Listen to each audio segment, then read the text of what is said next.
Habíamos terminado de hablar en el video anterior sobre la primera de esas tres grandes etapas que tuvo Grecia en cuanto a la producción de sus filósofos. Habíamos dicho, había una primera etapa en la que Grecia, conformada por polis, se dedicaba al estudio de la naturaleza, de comprender la naturaleza.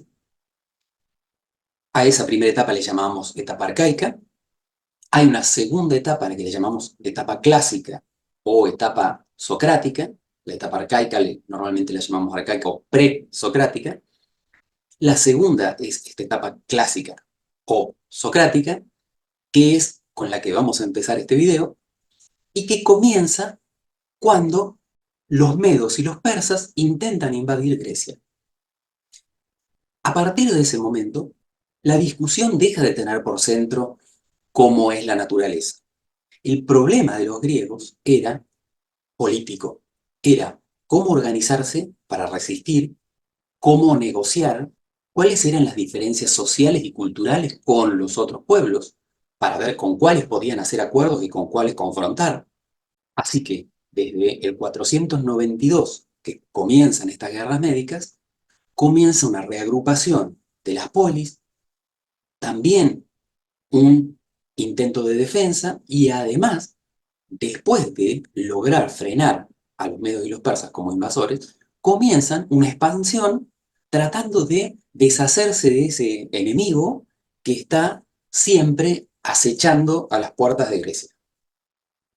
Esto va a terminar cuando Alejandro Magno venza definitivamente a sus pueblos. Pero centrémonos entonces en las escuelas de filósofos que se desarrollan a partir de esta etapa, o sea, las escuelas en la etapa clásica de Grecia. Se estima que Sócrates nació aproximadamente en el 470. Esto quiere decir de que tendría más o menos 22 años cuando la primera invasión de medos y persas. Ya por ese momento había una escuela muy fuerte de filosofía que eran los sofistas. Sofis significa amor por la sabiduría. Pero si bien los sofistas comenzaron con este criterio de amor a la sabiduría, con el tiempo, y sobre todo por la influencia de uno de los filósofos, que fue Eurípides, comienza a variar sus objetivos. La lógica es, si el objetivo es el amor a la sabiduría, no hay persona más sabia que la que logra disfrutar, la que logra el bienestar de sí mismo. Y no hay forma mejor para el bienestar de sí mismo que lograr recibir una recompensa por sus actos. Y la mejor forma para recibir una recompensa por sus actos es darle al que pide algún favor lo que él está demandando. En resumidas cuentas, los sofistas cobraban por sus servicios y daban, sobre todo a los políticos, los discursos, la retórica que les hacía falta a los políticos para convencer al pueblo y lograr los votos, o lograr que ese pueblo se mantenga calmo mientras les están haciendo algo que debería enfurecerlos. Así que ahí en pantalla tienen un cuadro comparativo entre la forma de pensar de los sofistas y la forma de pensar de un joven Sócrates que venía a romper ese esquema del poder. Sócrates, entre otras cosas, decía, el conocimiento debe ser gratuito, porque el conocimiento no lo tengo yo y se lo doy a otro. No puedo cobrar porque no soy yo el que está dando conocimiento. El conocimiento está dentro de cada uno. Así que cuando Sócrates dice educar, en latín dice exducere, sacar hacia afuera, porque el trabajo de alguien que va a ayudar a alguien a adquirir conocimiento, según Sócrates, es hacerle las preguntas adecuadas para que argumente y para que de él salga el conocimiento que tiene adentro. Entonces, Sócrates le llama a este modelo educativo y a causa de que su madre había sido partera, o sea, en latín, mayeuta, la técnica educativa se va a llamar mayéutica, que es un poco el parir, el sacar hacia afuera el conocimiento. ¿Y cuál es para Sócrates la estrategia para sacar hacia afuera el conocimiento? Bueno, esto que estábamos diciendo recién, un educador, o sea, alguien encargado de exducere, hace las preguntas adecuadas para que la persona saque su conocimiento de adentro y aparezcan argumentos para defender eso que está diciendo. Nuevamente el educador va a buscar argumentos para refutar o para por lo menos poner en duda los argumentos de ese estudiante, y así se va a establecer un diálogo intelectual a lo que Sócrates y todas las escuelas hasta la actualidad terminaron llamando dialéctica. Pero claro, su posicionamiento desde el punto de vista político no era muy bien visto. Comparemos con los sofistas. Los sofistas decían, bueno, el bien y el mal son relativos. Entonces, de acuerdo a la retórica con la que yo defiendo una cosa o la otra, puedo defender una cosa como buena o como mala, según convenga. Sócrates decía, no, hay razones universales, el bien y el mal no son relativos. Eso le dejaba pocas excusas a los poderosos en algunos momentos en los que querían cambiar de discurso. Por otro lado, no cobraba, enseñaba en el ágora, en la plaza pública, y ahí todo eran discusiones argumentadas. Los sofistas, súper enojados con este modelo. Primero porque lo sacaba del centro de ser palabra autorizada, pero además porque ponía como palabra autorizada la de cualquier persona que buscara argumentos dentro suyo y los defendiera. O sea, todos los ciudadanos estaban en condiciones de ser palabra autorizada. Y no hay nada que enoje más a quien tiene un poder que encontrarse con que todos están en condiciones de discutirle sus argumentos de poder. Comencé diciendo que Sócrates se supone que más o menos nació en el 470 a.C. ¿Por qué esa incertidumbre del más o menos? Porque el que contó de la existencia de Sócrates fue su discípulo, Platón. Sócrates no escribió nada. ¿Por qué no escribió nada? Porque su forma de hacer escuela era casualmente decir, yo no soy el que tengo el conocimiento está dentro tuyo y hay que aplicar dialéctica para que salga. Bueno, el único que leyó a Sócrates fue un presidente argentino, pero eso mejor dejarlo en el olvido. Esa foto que ven abajo son las ruinas de la cárcel donde, después de ser enjuiciado y condenado a muerte, se termina quitando la vida porque sus amigos le alcanzan cicuta para que se envenene. La razón de envenenarse es porque, además de que le iban a quitar la vida, la forma de cumplir con ese dictamen de los jueces era bastante horrenda. Era tratando de que fuera aleccionador para la sociedad, para que nadie se atreviera a hacer algo semejante. Entonces, frente a la posibilidad de esos sufrimientos, elige una versión menos cruenta. A la muerte de Sócrates, su discípulo, Platón, comienza una escuela totalmente cambiada respecto de las ideas de Sócrates. Si bien respeta mucho a su maestro y se desvive en elogios dentro de sus escritos, elabora una concepción del mundo o de lo existente que incluye en la dialéctica solo si llegas a las mismas conclusiones que él. La escuela de Platón se llama academia. La razón es porque se instala a dar clase en unos jardines que quedaban en las afueras de Atenas, que se los conocía como academia. Entonces, da clase en academia, el academo o la academia de Platón. Y a sus discípulos se los conocía como los peripatéticos. ¿Por qué esto de peripatético? Muchas caminatas, porque las clases iban dándose caminando y discutiendo en los jardines. ¿Cuáles son las bases de las ideas de Platón? Platón concibe que nosotros no vivimos en la realidad, que esto que tenemos a nuestro alrededor, lo que nos devuelven los sentidos, es un engaño. Entonces plantea una especie de cuentito para tratar de explicar cómo concibe la realidad.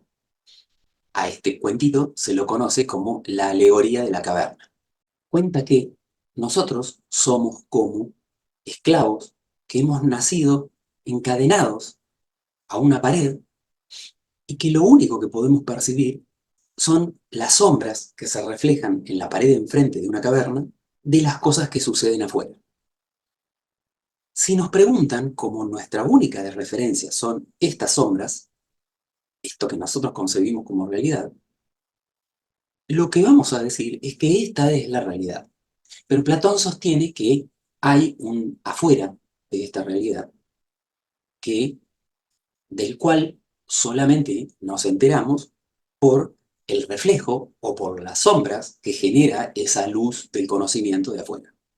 Si lográramos salir de la caverna, nos encontraríamos con que hay un sol, con que hay luz, con que hay cosas, pero que si volviéramos a la caverna y se lo contáramos al resto de nuestros compañeros que están engrillados ahí de espaldas a la luz, no nos creerían, porque para ellos lo único que tiene existencia real son las sombras. Bajo este esquema, Platón dice, la única forma de llegar a conocer la verdad es a través de la intuición. Observar, analizar, argumentar sobre las cosas que te den la cotidianidad e intuir cómo debe ser el afuera. Esta escuela que parece bastante rara es en realidad la que nos ha guiado durante mucho tiempo a la ciencia a lo largo de la historia. E incluso hay quienes hoy la sostienen. En este sentido, nosotros como científicos diseñamos un modelo. ¿Cómo diseñamos un modelo? Observando las cosas que ocurren a nuestro alrededor y tratando de intuir cómo debe ser la mecánica de ese mundo perfecto que genera esto que vemos. Y entonces llegamos a una fórmula o llegamos a una modelización con la que podemos predecir algunos fenómenos.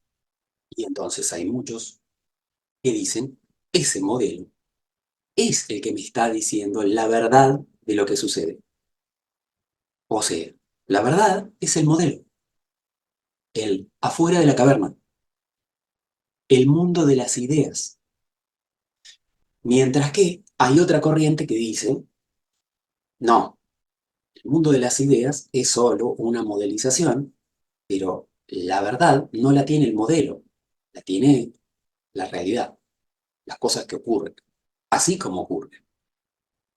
Y esta dualidad que acabamos de plantear entre esta alegoría de la caverna o esta idea de Platón y su forma de descubrir la realidad del mundo de las ideas, donde los números existen, el círculo perfecto es posible, lo bueno y lo malo está totalmente definido, se contrapone a las ideas de su propio discípulo. Aristóteles fue discípulo de Platón. Después de 20 años de ser discípulo de Platón, Platón muere. Cuando muere Platón, Aristóteles esperaba ser quien legara su escuela, pero no. Quien se queda con los pergaminos para seguir con la escuela platónica es el sobrino de Platón. Y Aristóteles, que venía de una familia aristocrática y que tiene grandes influencias como para poder hacer algunas cosas, crea su propia escuela. Aristóteles instala su escuela en el templo de Apolo Liqueios, más tarde conocido como Liceo, y termina siendo el Liceo. El cambio rotundo que plantea Aristóteles es, no existe un afuera y un adentro de la caverna, un mundo de las sombras de esta realidad con la que convivimos y un mundo de la realidad de las ideas donde está Dios, creador. Para Aristóteles, cuerpo y alma están integrados en una misma cosa y están acá. La realidad es la que nos muestran los sentidos. ¿Cómo concibe esa realidad? Bueno, Aristóteles plantea que existen seres, o sea, entidades, por decirlo de alguna manera. Y esas entidades tienen características que lo van conformando, que lo transforman en un individuo, en alguien individualizable de los demás por sus características personales. Entonces, un árbol es un árbol porque es un ser que además es verde, que además tiene hojas y tiene flores, y tiene raíces. Todos estos atributos lo van conformando en ese ser conocido como árbol. Este modelo es conocido como el modelo racionalista por inducción. Somos un ser, un cuerpo, pero con determinadas formas. Cuando decimos forma, estamos diciendo cualidades que lo conforman. Esas son las que le dan su característica de razón o alma. Y aquí el punto más importante, por lo menos para lo que nos interesa a nosotros, que tiene que ver con las ciencias naturales. Y es que Aristóteles quiere despegarse de esas viejas estrategias que tenía la filosofía griega. En general, todas las escuelas griegas venían de una forma discursiva de sostener sus argumentos. Aristóteles dice, si las cosas son seres con cualidades, hay una forma de estructurar los argumentos para que puedan ser analizados. ¿Cuál es la forma de estructurarlo? La forma de estructurarlo es en sujeto y predicado. Quizás les suena de los análisis de oraciones en literatura, y es precisamente eso. Cuando nosotros hablamos de sujeto y predicado, estamos hablando de a un ser definido, aclarado, y algo que se predica de él, algo que se dice sobre él, alguna cualidad o alguna función que cumple. Entonces Aristóteles va a decir, lo que nosotros tenemos que analizar es afirmaciones que tengan esa forma, o sea, que tengan bien definido al ser y sus cualidades. Si nosotros tenemos oraciones con sujeto y predicado, entonces podemos empezar a operar con ellas para poder sacar conclusiones. Y es ahí donde Aristóteles define la lógica como una forma de operar con las afirmaciones para llegar a conclusiones de verdad o de falsedad. Ejemplo, los argentinos son hombres. Es una oración con la forma sujeto y predicado. Argentinos, ¿sí? Los argentinos son el sujeto del que estoy hablando y predico sobre ellos que son hombres. Todos los hombres, sujeto, son mortales. Predico algo sobre ellos. Luego, con dos afirmaciones así, con forma, puedo sacar la conclusión de que los argentinos son mortales. Esta forma es la que Aristóteles va a denominar un silogismo. Lo ponemos en letras.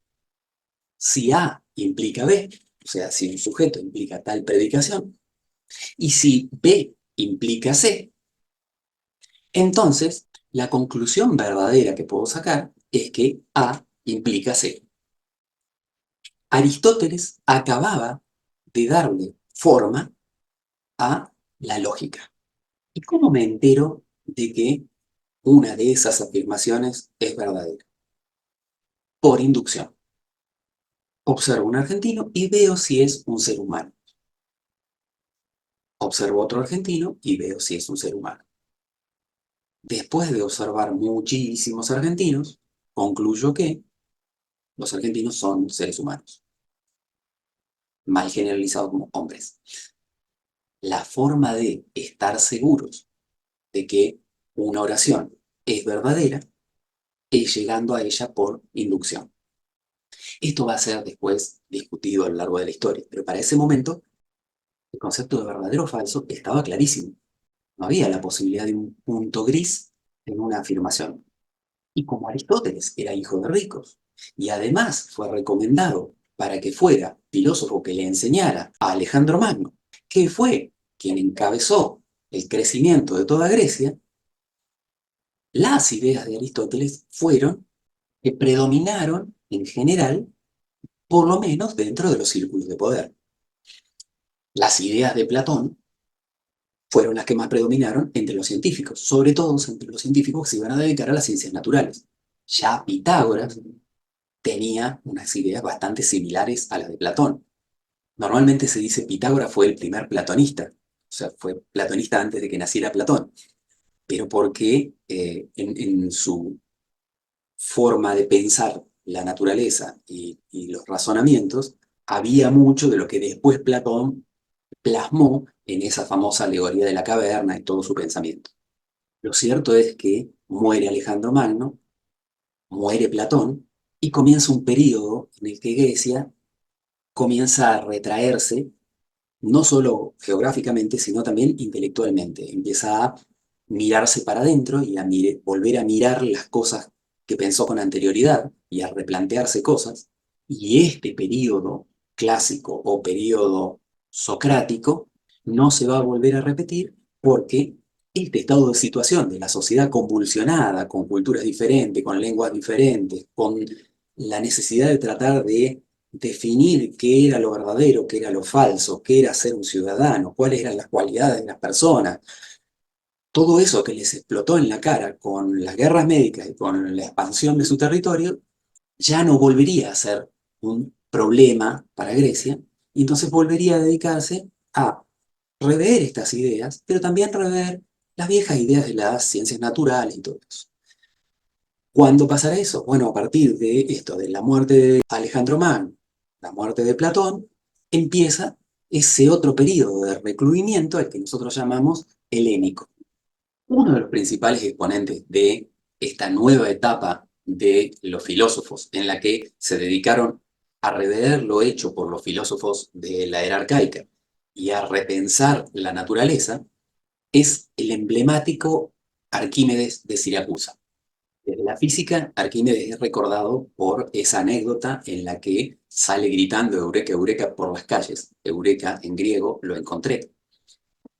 Y se trata de un momento en el que el tirano de Siracusa, que lo tenía como referente científico, le pide que averigüe si la corona que había mandado hacer con un orfebre estaba hecha totalmente de oro o simplemente le había puesto algún material y la había bañado en oro y se había quedado con el oro restante. Arquímedes tenía un conflicto. No podía cortar la corona porque no podía romper lo que el emperador había mandado hacer. Pero ¿cómo se enteraba de lo que había adentro? Ya tenía clara esa idea de que cosas del mismo volumen pueden pesar más o menos de acuerdo a de qué material están hechos. El mismo volumen de madera o de hierro no pesan lo mismo. Entonces su idea fue: peso la corona y peso el mismo volumen de oro que la corona, y si la relación entre el peso y el volumen, lo que hoy conocemos como peso específico, me dan lo mismo, es que se trata de una corona de oro. Y si me da un valor diferente, es que el interior no es de oro. El razonamiento para encontrar la respuesta ya lo tenía. ¿Qué le faltaba? Encontrar una técnica para determinar el volumen de la corona. Una cosa con una forma tan irregular no la podía calcular por geometría. Cuenta la leyenda que cuando se estaba por bañar y tenía la tina llena de agua, al meterse el agua se derrama. Y ahí es donde encuentra la solución. El volumen del cuerpo que se sumerge es igual al volumen del líquido desalojado.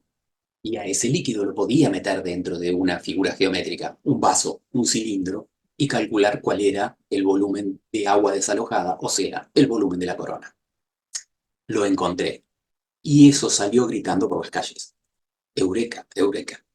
Estaba tan ensimismado en el problema que se olvidó que se estaba por bañar. Cuando la gente lo vio correr desnudo por la calle, cuentan la leyenda que no se hizo demasiado problema porque sabían que era Arquímedes. Pero también experimentó con rayos de luz, y entonces, en uno de los intentos de invasión de Siracusa del ejército romano, hace pararse en la costa de la isla a 2000 soldados con todos sus escudos pulidos, reflejando la luz del sol sobre los barcos enemigos. Bien se dice que con esta técnica quemó los barcos. No sabemos si el calor concentrado de los rayos del sol alcanzaba como para quemar los barcos, pero seguramente quienes venían en esos barcos no la pasaron muy bien, con 2000 metros cuadrados de luz solar concentradas en un solo barco. Pero una de las cosas más interesantes, por lo menos para las deducciones matemáticas, es su técnica para encontrar el número pi. Ya se sabía que había un número exacto de veces que entraba el diámetro en el perímetro de un círculo. Pero el valor exacto todavía no se conocía. Los sumerios y los judíos en algunos textos hacen figurar el número 3, simplemente. Y de ahí el 3 como número sagrado y la Trinidad. Pero Arquímedes fue por más. Él sabía cómo calcular el perímetro de las figuras equiláteras. El perímetro de un cuadrado, de un pentágono, de un hexágono, heptágono, octógono. Y entonces pensó una técnica. Si yo inscribo un equilátero dentro de un círculo, puedo ir aumentando la cantidad de lados de ese equilátero, tanto como para hacer que el equilátero prácticamente sea muy similar a un círculo. Así, con la suficiente cantidad de lados de un equilátero, podía llegar a aproximarme mucho al número de pi, pero siempre va a ser un número inferior al del perímetro del círculo. ¿Cómo hacía para obtener un valor de máxima? Hasta ahí apliqué un método al que le llamo de agotamiento. Vamos a agotar los espacios vacíos entre el equilátero y el círculo. Pero ahora vamos a aplicar un método de compresión. Vamos a inscribir el equilátero por fuera del círculo y vamos a aplicar la misma técnica de aumentar la cantidad de lados, hasta que podamos y el perímetro del equilátero sea prácticamente igual al del círculo. Hemos logrado acotarlo desde un valor de mínima y desde un valor de máxima, tanto como querramos en función de la cantidad de lados que nos atrevamos a calcular. Hoy esa técnica se conoce como límite por derecha y límite por izquierda de un valor. Arquímedes ya lo aplicaba 200 años antes de Cristo con geometría, pero miremos algunos detalles más.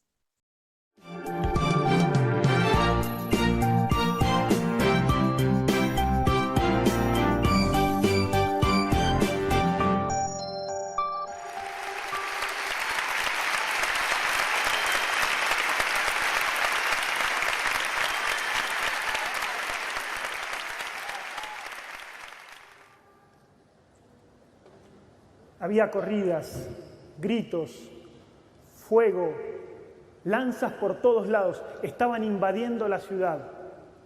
Pero a él parecía que no le importaba. Él seguía sentado, dibujando en la arena figuras matemáticas, hasta que un soldado romano lo amenazó con su espada y lo quiso tomar prisionero. El anciano, tranquilo, levantó la mirada, lo miró a los ojos y le dijo que primero iba a terminar su demostración. Luego bajó la mirada y siguió dibujando en la arena. Cuando los romanos invadieron Sicilia, Siracusa parecía un blanco fácil. Sin embargo, le llevó más de 2 años conquistarla. Fue la primera batalla en la que la tecnología hizo la diferencia. Se utilizaron catapultas, grandes grúas que daban vuelta a los barcos por el aire y muchas otras innovaciones. Cuenta Plutarco que los romanos estaban tan aterrados que veían una soga o una polea y salían corriendo. Todos esos inventos eran obra de un único hombre. ¿Quién era ese gigante que con sus inventos hacía temblar al ejército romano? Nada más y nada menos que Arquímedes, el matemático más importante de toda la antigüedad. Finalmente los romanos conquistaron la ciudad. Al soldado obviamente le molestó la actitud de Arquímedes y lo atravesó con su espada.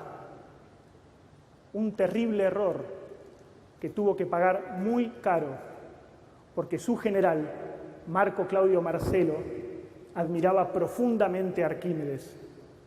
De hecho, Marco Claudio, pudiendo llevarse todos los tesoros de la ciudad, eligió uno solo que cabía en cualquier bolso, un aparato que había hecho Arquímedes. Cicerón nos cuenta que era una especie de planetario portátil que mostraba la posición del Sol, de la Luna, de las estrellas, y que cuando lo hizo funcionar, predijo eclipses. ¿Cómo habrá sido ese planetario portátil?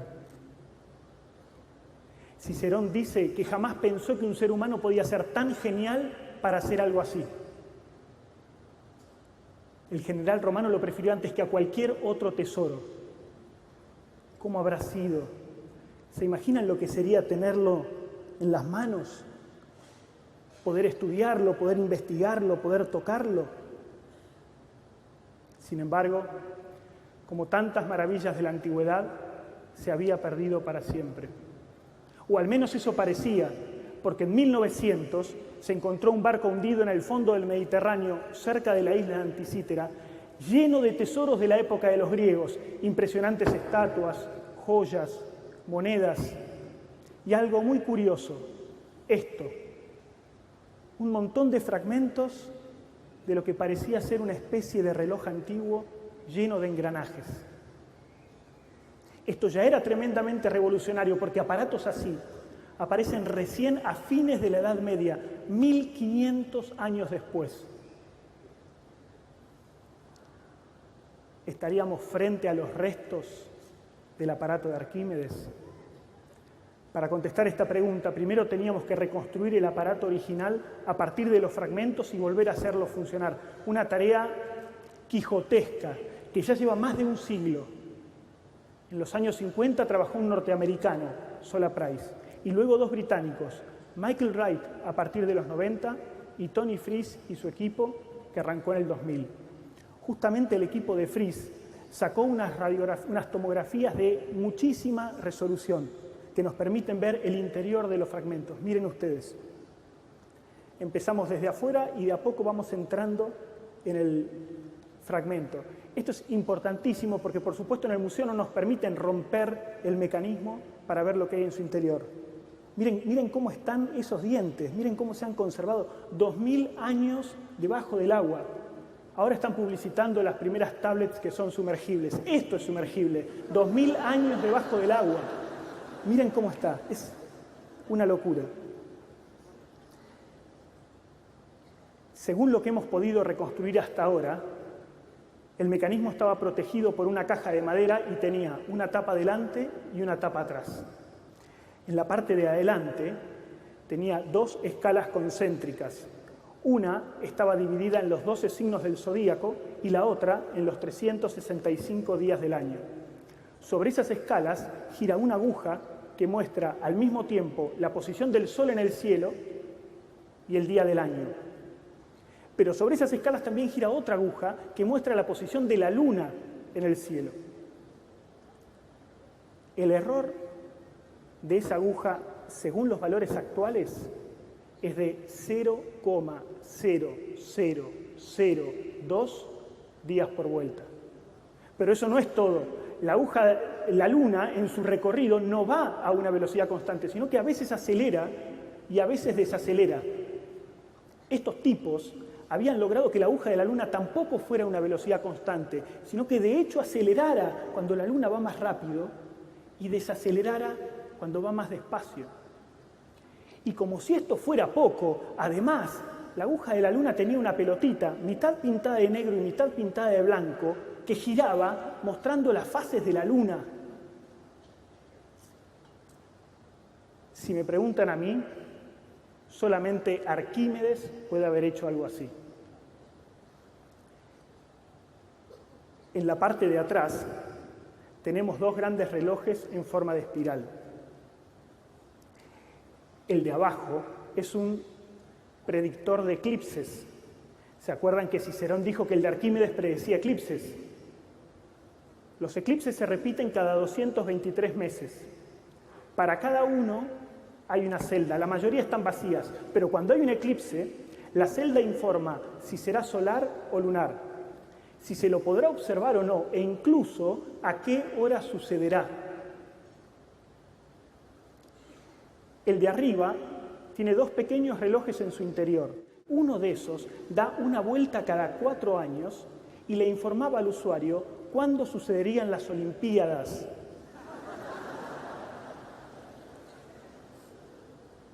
La espiral grande es un calendario lunisolar que reparte 235 meses en 19 años. Es un calendario tremendamente preciso. Al nuestro tenemos que agregarle un día cada 4 años, en los años bisiesto, para que no se desajuste. A este hay que sacarle un día cada 76 años. Claro, uno podría decir, ¿quién se va a acordar de sacar un día cada 7 décadas y pico? Para eso, el mecanismo contaba con el otro relojito que daba justamente una vuelta cada 76 años para recordarle al usuario que tenía que omitir un día. El calendario tiene el nombre de los meses, y esto resultó muy importante porque cada ciudad griega tenía su propio calendario con sus propios nombres, y se pudo determinar que el calendario del mecanismo coincide con el de Corinto o alguna de sus colonias. ¿Saben ustedes qué ciudad fue colonia de Corinto durante mucho tiempo? Siracusa, la ciudad de Arquímedes. ¿Es entonces el aparato de Arquímedes? La realidad es que el aparato de Arquímedes y el de Antisítera ejercen el mismo tipo de hechizo frente a todos los que entran en contacto con ellos. Sabemos que el general romano quedó poseído cuando lo vio y lo prefirió antes que a cualquier otro tesoro. Algo parecido a lo que le pasó a Gollum, el del Señor de los Anillos, con el anillo de Frodo. Cicerón también quedó maravillado cuando lo vio funcionar y se volvió fanático de Arquímedes. El mecanismo de Arquímedes ejercía ese tipo de encanto. Pero uno muy parecido ejerce el de Antisítera.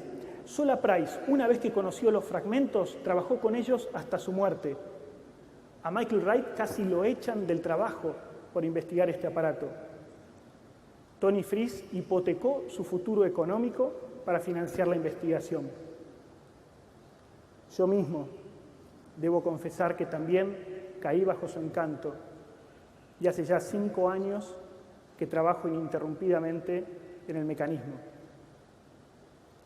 Me acuerdo que la primera vez que vi los fragmentos en el museo en Atenas, me quedé como hipnotizado. No podía dejar de mirarlos. Debo haber pasado ahí varias horas mirando los fragmentos desde todos los ángulos posibles, hasta que la gente de seguridad del museo se puso nerviosa pensando que me lo quería robar, y la verdad, ganas no me faltaban. Pero no es solo el encanto que produce lo que nos hace sospechar que es el mismo aparato. Hay varios signos que apuntan a Arquímedes. El calendario podría ser el de Siracusa. La descripción de Cicerón coincide mucho con lo que hemos podido reconstruir. El predictor de eclipses también apunta a Arquímedes. Sin embargo, todavía falta una prueba muy importante. Sin eso no tenemos nada: la fecha de construcción del mecanismo. Para datarlo, se ha intentado estudiar la forma de las letras de las inscripciones, pero el margen de error es muy grande, es mayor a 100 años. El carbono 14 no sirve porque se aplica materia orgánica y los engranajes son de bronce. Pero hay otra posibilidad. En el predictor de eclipses, nosotros tenemos las horas y los días en los que sucederán eclipses. Si encontráramos la serie de eclipses reales que mejor calzan con esos datos, sabríamos en qué época se construyó. Esta propuesta, que en teoría es viable, en la práctica nunca funcionó, porque hay un montón de datos del predictor de eclipses que no terminamos de entender bien. Uno especialmente molesto es que, mientras predice todos los eclipses lunares, predice solamente algunos eclipses solares. Por alguna razón, el que hizo el aparato decidió omitir algunos eclipses solares. Para colmo, esos eclipses olvidados parecen no seguir ninguna lógica, parecen excluidos al azar. Son los eclipses que ustedes ven en rojo ahí. Un día, después de trabajar ya a la tarde con las tomografías, simplemente se me ocurrió trasladar los eclipses de la espiral de abajo a la espiral de arriba, a ver cómo se acomodaban. No tenía ninguna razón para hacerlo, pero simplemente lo hice. Y miren lo que pasó. Parecía mágico. De pronto, todos los eclipses se organizaron formando rayos. Y lo que es más importante, esos eclipses omitidos, esos eclipses olvidados, estaban formando dos rayos muy bien definidos. Había encontrado la lógica de la exclusión de estos eclipses. Se lo comuniqué a mi colega de investigación, James Evans, y él enseguida entendió de qué se trataba. Eso nos daba muchísima información extra sobre el predictor de eclipses. Tal vez ahora sí podíamos encontrar la fecha de construcción. Nos pusimos inmediatamente a trabajar. Fueron años y años de quemarnos la cabeza, de seguir una estrategia que después no conducía a ningún lado, de entusiasmarnos con un resultado para después darnos cuenta de que habíamos cometido algún error pavote en los cálculos. Hasta que un día, un domingo de febrero del año pasado, estaba yo en la casa de mi colega en Estados Unidos y nos dimos cuenta de que no había forma de avanzar, de que incluso utilizando todos los datos disponibles teníamos demasiadas fechas posibles.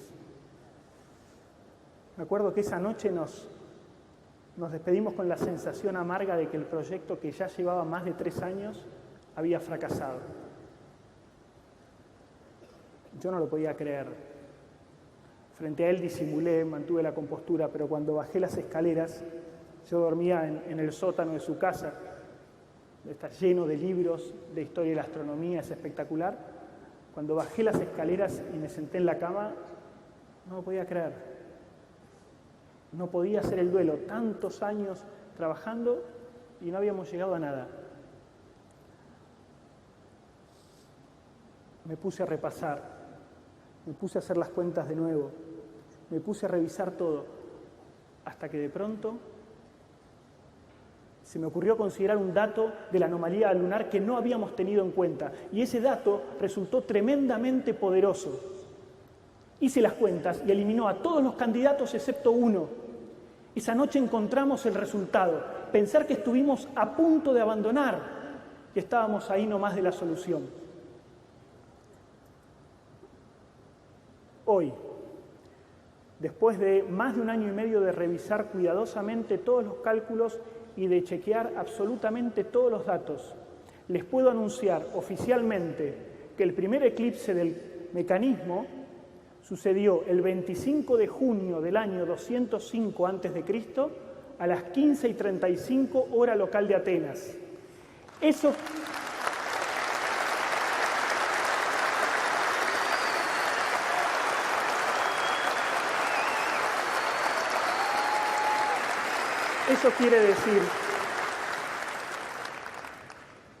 quiere decir que el calendario habría empezado en septiembre o agosto del año 216, cuando todavía Arquímedes, nuestro queridísimo Arquímedes, estaba bien vivito y coleando. Sí, señoras y señores, este mecanismo podría haber sido hecho por el mismo Arquímedes. Me imagino que a la tarde, cuando lleguen a sus casas, se van a poner a buscar información por internet sobre el mecanismo. Si alguno no lo está haciendo ahora, ya escondidas en su celular. Pueden hacerlo, hay muchísima. Pero si de pronto se dan cuenta de que hace ya 10 horas que están frente a la computadora, de que se olvidaron de almorzar o de cenar, o que faltaron al trabajo, cuidado, cuidado. Tal vez ya sea demasiado tarde y habrán caído, como muchos de nosotros, poseídos por su encanto.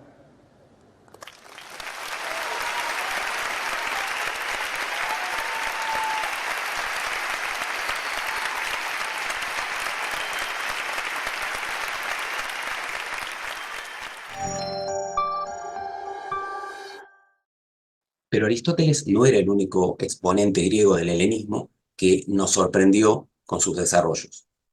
Eratóstenes era el director de la Biblioteca de Alejandría y había escuchado el dato de que justo al mediodía, en verano, en Ciene, una ciudad bastante alejada de Alejandría, el sol daba exactamente a 90 grados e iluminaba el fondo de un pozo del que se sacaba agua en la ciudad. Frente a la discusión de si la Tierra es plana o es redonda, Eratóstenes dijo: si en Ciene el sol está justo a 90 grados y la Tierra es plana, aquí también va a tener que ser 90 grados la inclinación del Sol. Pero si la curvatura de la Tierra tiene algún valor, entonces aquí, en Alejandría, va a haber algún tipo de sombra. Mandó a uno de sus siervos con una vara a medir la distancia entre Alejandría y Ciene, y justo en el mismo momento en que el sol daba a 90 grados, iluminando el fondo del pozo en Ciene, plantó una varilla en Alejandría y midió el largo de la sombra. Por trigonometría, que ya la habían desarrollado desde Pitágoras a la fecha, y aún antes los sumerios, pudo calcular el ángulo de inclinación del sol. El sol, cuando en Ciene se encontraba justo a 90 grados respecto a la superficie del suelo, en Alejandría, la inclinación era de 7 grados 12 minutos. Y como la distancia entre Alejandría y Ciene era de 787 kilómetros y medio, solo quedaba hacer regla de tres simple o proporcionalidad para determinar cuál era el perímetro de la Tierra. Si 7 grados 12 minutos se correspondían con 787 kilómetros y medio, los 360 grados de todo un giro de la Tierra se correspondían con X. No quedaba más que hacer una multiplicación y una división para obtener el valor final. 200 años antes de Cristo se conocía cuál era el perímetro de la Tierra. Pero conociendo este dato, el perímetro de la Tierra o el tamaño total de la Tierra, y pudiendo comparar la Tierra con la Luna o con el Sol a través de los eclipses, Aristarco determinó el tamaño del Sol, el tamaño de la Luna y la distancia que había entre la Luna, el Sol y la Tierra.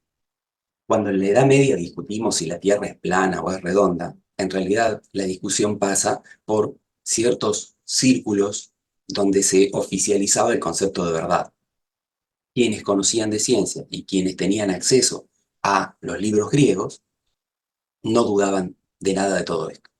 Para los viajes de Colón, la discusión entre Colón y los científicos árabes, que en ese momento tenían tomada gran parte de España, era los detalles de las medidas, no la discusión sobre si era plana o redonda la Tierra. Pero si los desarrollos en ciencia durante el periodo helénico fueron muy grandes, no es menor el desarrollo en cuanto a la filosofía de la ciencia. Esto es, a qué es lo que estamos haciendo cuando hacemos ciencia. ¿Llegamos a conocer la verdad? ¿Existe la verdad? ¿Cuándo sabemos algo? Sobre estas discusiones lógicas argumentó Agripa en el año 100 después de Cristo. Su análisis es conocido como el trilema de Agripa, porque básicamente su planteo es, si un sujeto, una persona, intenta saber o conocer algo, una proposición, algo que tenga un sujeto y un predicado, algo sobre lo que se está hablando y una cosa que se dice sobre él, ¿cómo podemos saber que esa proposición es verdadera? Para eso Agripa argumenta tres opciones posibles. Una es, en base a esa proposición, regresar lógicamente a proposiciones más elementales, inducidas por esta. Claro, pero una inducción más elemental también necesita ser demostrada. Entonces obliga a regresar a una proposición más elemental y a otra más elemental. ¿Y así hasta cuándo? Bueno, una opción de demostración es el regreso infinito. Y eso significa, nunca vamos a tener en los hechos una justificación de la última de las proposiciones. Y por lo tanto, toda nuestra escalera de proposiciones para fundamentar la que nosotros decimos que sabemos está no sustentada. Existe otra posibilidad, y es, en lugar de un regreso infinito, deducir de la proposición P que se puede afirmar una proposición A. Y con la proposición A, deducir que se puede afirmar una proposición B. Y con la proposición B, afirmar que se puede probar la proposición P, de la que partimos. Y esto se conoce como círculo vicioso. Esto es, nuestra proposición está basada en que sea verdadera nuestra proposición. Algo que Popper, 1800 años después, dirá es algo parecido a tratar de salir de adentro de un pantano tirándose de su propio pelo. Un ejemplo de un círculo vicioso de fuerzas de acción y reacción. Pero bueno, existe una tercera salida y es, yo puedo llegar desde la proposición que quiero asegurarme de que sea verdadera para poder tener una ciencia de la verdad, asumir de que esa proposición proviene de una proposición más elemental. Y a esa, asumirla que proviene de una proposición más elemental. Y a esa, de una más elemental. ¿Hasta dónde? Hasta que yo considere que la proposición más elemental es tan obvia, que no necesita ningún tipo de demostración.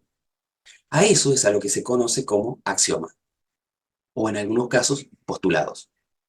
Pero ese axioma, esa afirmación primigenia con la que podemos construir nuestra verdad de la proposición P, es en realidad dogmática. Y por ser no demostrada, lleva en realidad la ideología de asumir que es verdadera.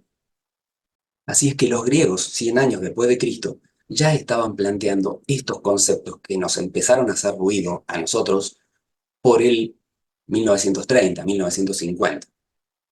¿Existe la verdad absoluta? Las verdades son relativas, son subjetivas. ¿Qué tan válida es la verdad subjetiva si todos tenemos una subjetividad individual? Estas dudas harán que en 1930 más o menos el Círculo de Viena discuta muchísimo y de allí salgan un montón de corrientes de pensamiento que van a nutrir la ciencia hasta nuestros días. Pero si todos estos descubrimientos estaban ocurriendo dentro de lo que podemos clasificar como la física, dentro de la biología también ocurrían grandes avances. No es el único, pero un ejemplo que nos llega hasta nuestros días es el de Galeno de Pérgamo. Y nos llega porque se hizo famoso, porque fue el médico de casi todas las casas patricias de Grecia y Roma e hizo grandes curaciones durante las guerras. ¿Qué avances le podemos atribuir a Galeno de Pérgamo? Que en realidad viene de los aportes de otro montón de médicos anteriores. No solo que descubre 7 pares de nervios en el cráneo que le permiten entender los movimientos faciales, sino que además, por dedicarse a curar mucho las heridas, también encuentra que para que la sangre no retroceda, tiene válvulas, y entonces distingue entre venas y arterias. Y como sostenía su teoría alrededor de la idea de los 4 elementos y de los 4 humores intoxicados en el cuerpo, entre otras cosas, aporta este dibujo de una clasificación de los colores de la orina en función del tipo de afección que tenga la persona. Hace muy pocos años atrás, a los farmacéuticos se los conocía vulgarmente con el nombre de galenos. Pero paralelamente a los desarrollos científicos, venían ocurriendo desarrollos tecnológicos. A ellos solo le echaremos una mirada para tener un concepto general de qué grado de tecnología estaban manejando.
Esta es la máquina de las adivinaciones.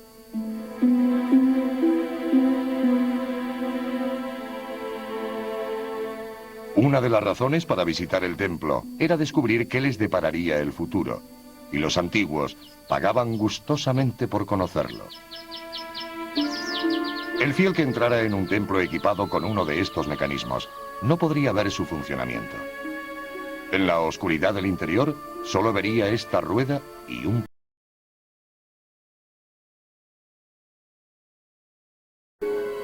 Después de pagar la correspondiente entrada, hacían una sencilla pregunta al dios, cuya contestación solo requería de un sí o un no. Giraban la rueda y el pájaro cantaba la respuesta. El dios había hablado. Lógicamente no era el dios el que hacía hablar al pájaro, sino Herón.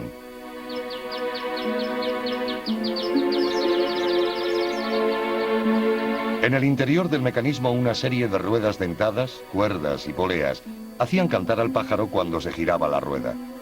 El sacerdote soltaba una pieza unida al interior del dispositivo para silenciar al ave si se pretendía la respuesta contraria.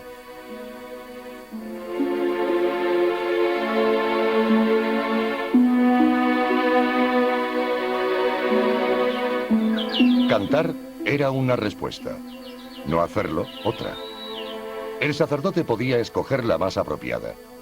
Es el truco mecánico de adivinación más antiguo del mundo.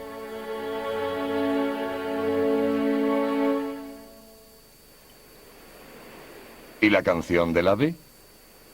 Una taza unida a un silbato introducido en un depósito de agua.